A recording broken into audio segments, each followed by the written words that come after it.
Hello there, you're with NDTV. I'm Maha Siddiqui. Our top story, the centre and Gujarat government fast-tracked the early release of 11 men convicted of raping Bilkisbanocase and killing her family during the 2002 Gujarat riots. This despite the CBI's strong objections as revealed by documents. Now, Union Minister Aashutoshsrivastava has defended the government's decision, saying that it was as per law. In an interview to NDTV's Aashutoshsrivastava, the minister said, "What is wrong with the release if the convicts maintained good behavior during their time in jail?"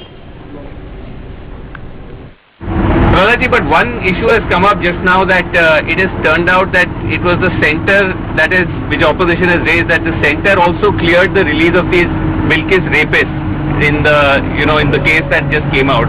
So how would you defend that? Home Ministry personally cleared it. No, that is, see, after men being in prison for some time, there is a provision for that. Accordingly, as per the law, it is done. And there are some jurists in that. It is not that government alone has taken decision. But is it such a heinous crime? People are saying, how can you release people who've been convicted of gang rape, murder? After having been in the prison for quite some time, if their behavior there are so many incidents, I don't want to go into detail that. But do you personally feel it was okay that they were released? I have said no. When the government and the concerned people have taken decision, I don't want to make any comment on that, and I don't find anything wrong in that because it is done as per the process of the law. आप इसको defend करेंगे? ऐसे इतना बड़ा कांड हो गया और ये लोग बाहर आ गए। देखिए, दो चीज होती है किसी भी केस में, जो कन्विक्टेड जो होता है जितने सालों के लिए तय किया जाता है, उसके बाद राज्य सरकार के पास हर जैसे कि 2 अक्टूबर होती है, जयंती होती है, 15 अगस्त होती है, उस दिन ऐसे कुछ जो अच्छा व्यवहार किया होता है उन लोगों को छोड़ा जाता है। तो दिस मैटर, मेरा ये मानना है कि इसको जानबूझकर एक विशेष वर्ग से जुड़ा हुआ है, इसलिए कुछ लोगों ने जानबूझकर इसको पूरे देश के भीतर एक अलग तरीके से माहौल बनाने का प्रयास किया। हम ये जरूर मानते हैं, भाजपा के लोगों ने भी इस पे आपत्ति, मैं वही बोल रहा हूँ, विशेष वर्ग के जानबूझ के। मैं ये मानता हूँ कि किसी भी अपराधी के साथ प्यारा भरा व्यवहार नहीं हो सकता, उसको सजा मिलनी ही चाहिए। किसी भी, वो कितने साल जेल में रहे, कि क्या उनके साथ व्यवहार हुआ है, उस पर भी बात कहीं ना कहीं होनी चाहिए। और खुल के इस मामले में कोई भी उसको डिफेंड नहीं कर रहा, जो हकीकत है वो सब लोग बोल रहे हैं। नहीं, लेकिन आप नहीं कहते आते, जैसे भाजपा, बाकी विपक्ष कह रही है कि भाजपा महिलाओं की बात करती है, लेकिन किसी ऐसे व्यक्ति जो प्रधान जी कह रहे हैं कि आपने अगर अपना टाइम सर्व किया वो अलग चीज है, बट ये इस किस्म का इतना ग्रेव क्राइम है, इतना मेजर है कि उस पर किस तरह से छोड़ दिया, उस पर केंद्र सरकार ने भी छुड़ा दिया और स्टेट गवर्नमेंट ने, दोनों ने। देखिए, जुडिशरी की बात है, बट महिलाओं की बात होती है तो महिलाएं होती है। और अगर इस तरह का जो भी कुछ हुआ है, मैं तो उस बात को नहीं मानता, क्योंकि देखिए, अगर आपने कोई क्राइम किया और फिर व्यवहार अच्छा है तो वो बात भी गलत है। और ऐसे लोगों को, जो मैंने देखा कि शर्मनाक बात है कि वो मिठाई बांट रहे थे और इस तरह की बातें कर रहे थे एक महिला के साथ, जो कुछ भी हुआ, मैं तो उस बात को समर्थन नहीं करता। मैं तो ये मानता हूँ कि जितने भी दोषी हैं उनको कड़े से कड़े सजा मिलनी चाहिए और इसको किसी जाति या धर्म से नहीं जोड़ना चाहिए। वो महिला के साथ हुआ है तो महिला को न्याय पूरी तरह से मिलना चाहिए। Srinivasan Jain is now joining us with more. Srinivasan, is the swift approval also as per law? What is Prahlad Joshi's defense to that? Because the Union Home Ministry approved the release of the convicts within 2 weeks, isn't it?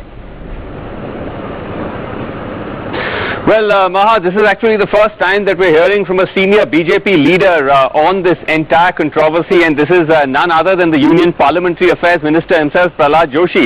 Now, of course, he may not be speaking on behalf of the BJP or the government as a whole. This may be his personal view, but the fact that the Parliamentary Affairs Minister himself said that he doesn't see anything wrong with the fact that these 11 men have been released, men accused of the gravest of crimes, because it is done as per law, is quite a startling comment to make.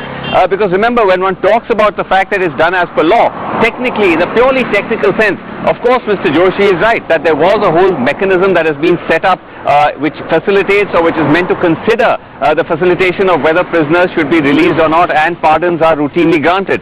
But I think the point that is being made here again and again is that this is such a grave offence that even the CBI and the special court which tried and convicted these men actually felt that they should not be released and gave that written opinion to the Gujarat government, as we now know, saying that this is a heinous crime, this is a grave crime. As the special court put it, this is a crime against humanity, and therefore they shouldn't be released.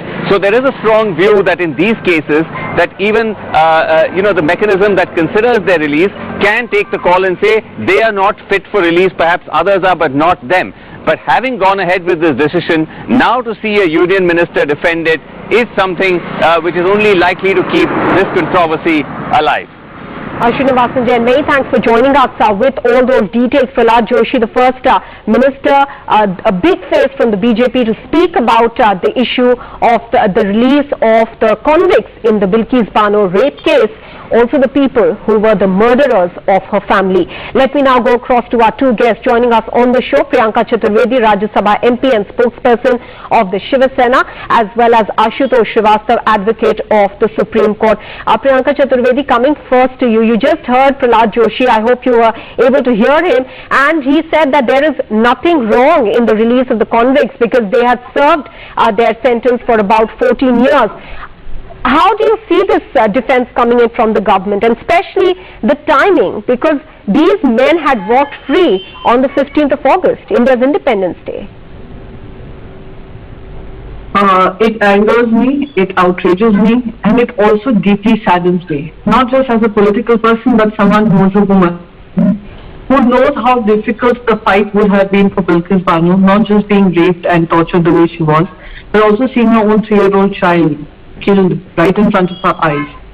And for the union minister to come forward and defend this decision just shames me, to say the least. It's a mild word to say, shameful, shameless defense, to say the least. What has happened is very clear that whether it is the special CBI judge, whether it is the Sessions Court, everybody was against this particular remission. It came at the back of the Prime Minister using the red fort to say, stood on a pulpit and said women should be treated as equals, they should be respected. On that very day, all her convicts are rape convicts. They cannot be called accused, they were convicts. That they have been let go. Now the truth has come out that it was the Home Ministry, despite the advice of various people who had heard this case, who sat through this case, right from the judge to the CBI, have categorically said that this should not happen, they should not be allowed to go, and they should not be shown any leniency. Yet the Home Ministry chose to let them go and also gave them a good character certificate. What does this even mean? And they are celebrated once they are released. And today you have a defense minister, you have a union minister coming and defending you. I don't have words to express my outrage, and all I can say, and I think every single Indian owes an apology to Bilkisbanocase. Aashutoshsrivastava, while the Union Home Minister may cite that this was done as per law, but laws are made for the society. Laws are made for the people of the country. They don't work in isolation, that just because there's a law you apply that. Do you think that this argument fits in over here? Supreme Court itself has made this law while making the policy in July 1992. That is much before the arrest of these accused people. Now the issue is that when the Supreme Court itself has decided and made the policy that if 14 years are completed in any life imprisonment, then in that case, subject to the compliance of Section 435 of the Criminal Procedure Code, the state government may write it to the central government, and after the approval, the accused may be released based on the behavior, health, and family and other issues.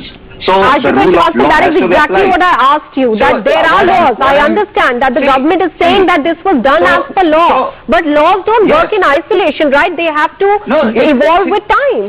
And case by case basis, we are talking about a very grave crime here.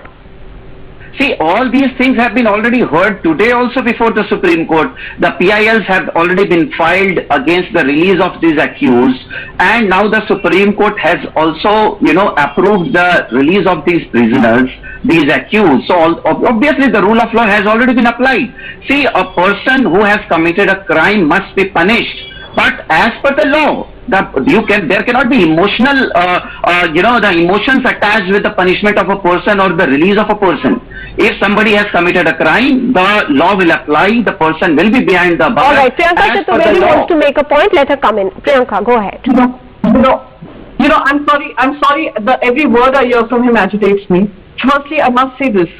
Supreme Court had asked the state government as well as those who were hearing the case to offer their opinion before taking this call. And let me remind Mr. Srivastava that the special judge, a CBI judge, as well as the Sessions Court, in March itself had said that there can be no leniency shown towards these people. Please, I'm sorry, do not keep shaking your head right now. Please allow me to complete. You've also had even the CBI, senior inspector say this that they should not be let go. It is the Gujarat government along with the Home Ministry which has taken this call. And let me remind him that there are guidelines. There are guidelines which categorically state that leniency cannot be applied even if they did the lifetime imprisonment. If they have a lifetime imprisonment and they've shown good behavior and they've been behind bars for 14 years, cannot be applied in cases of heinous crimes. This is a heinous crime. This is an act against humanity. What are we even defending here? I mean, please, just do not say, we cannot look at it from an emotional perspective. You are mentally damaging a lot of women who fight these cases, who find it a struggle to take this accused towards conviction, and someone who has fought that battle to be told, listen, do not get emotional here. You continue to live in fear all your life, but we will release them because we have decided that they have behaved themselves in these 14 years. Shamelessness to the court. Do not come and defend this. Aashutoshsrivastava also. Yes. A crime, yes, just a second, Ashutosh, a crime and of this nature is not just committed against one single person. The state views a crime as a crime against the entire state as well. In that sense, what message has been sent to the society? That the question that Priyanka Chaturvedi is putting out there, a special judge called this, just hear me out, a special judge called this the worst form of hate crime committed only on the ground that the victim belongs to a particular religion. In this case, even minor children were not spared. So this is not just a case of rape, this is a case of killing her entire family. This is a case of a hate crime, as is being said by a special judge. No other than the judiciary itself saying it. Shouldn't then it be viewed from a different prism and not purely laws that have been set, and especially when the CBI also had an objection to their release? See, I would like to say that if Ms. Chaturvedi was not happy with this 1992 policy which was framed by the Supreme Court, being the parliamentarian, why didn't these people go and challenge that kind of a policy? Why they are making the hue and cry now? See, the laws are there. The law has to be applied. They cannot say that, every time this further communalism or religion or things like that should not come into picture. See, the laws are very, very clear and the law has been applied. So far as the judges are concerned, they may have their different opinions. Why the Supreme Court is not convinced? Why the judges of the Supreme Court is not convinced with the opinion of the Sessions Court? Why it is happening? So everything has already been done. All the rules of law have been applied. The procedure have been followed. And only after that, the policy which was framed in 1992 has been applied accordingly. And if the behavior of these people are not good, which might be in contrary to the 1992 policy, the same could have been brought before the Supreme Court. See, nobody is above the court. When the Supreme Court has already clarified in 1992 while making the policy, and today also when these PILs were filed before the Supreme Court, and after hearing both the parties, the notice was also served to the state government, to the central government, and after thorough hearing, after going into the minute details of the entire issue, then this matter has been decided. Priyanka wants to respond to the question you raised. She wants to respond to the question you raised. I'm sorry.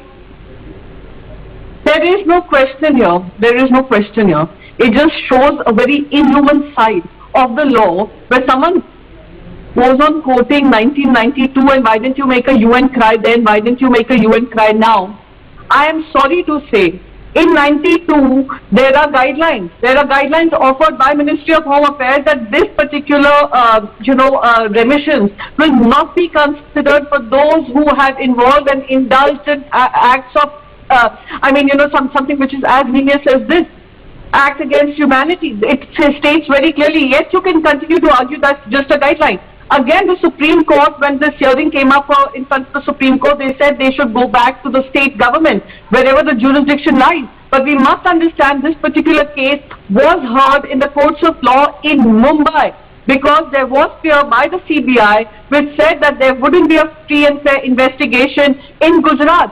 They have been heard. The ones who were hearing this particular case were sitting in Mumbai.